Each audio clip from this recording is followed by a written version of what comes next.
आप देख रहे हैं आवाज़ वतन न्यूज़। असद कुरैशी की रिपोर्ट के मुताबिक हैदराबाद गुज़श्ता दिनों थाना पिन्यारी की हदूद नूरानी बस्ती मुस्तफ़ा कॉलोनी गली नंबर 3 से मोहम्मद अली नामी शहरी का रिक्शा नामालूम चोर ले उड़े, जो ताहाल बरामद नहीं कराया जा सका। शहरी का कहना था कि उसके रोज़गार का वाहिद ज़रिया ये रिक्शा था, जिससे वो अपने घर की किफ़ालत करता था।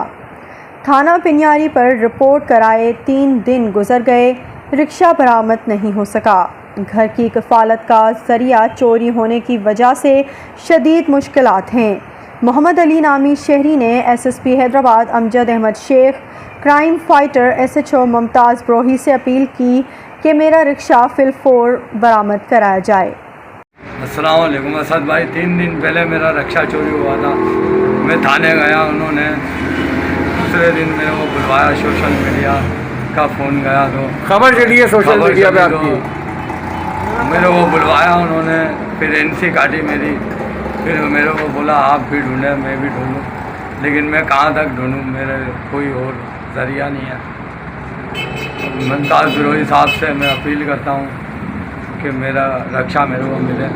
वो बहुत बहादुर और अच्छे ऑफिसर हैं, बहुत तारीफ़ सुनी है उन्होंने मैंने। मैं अपील करता हूँ SSP साहब से भी, क्योंकि मेरी रोज़ी का ज़रिया यही है, और मैं हाथ जोड़ के बोलता हूँ कि मेरे को मेरा रक्षा मिले, मेरा घर का रोज़गार चले।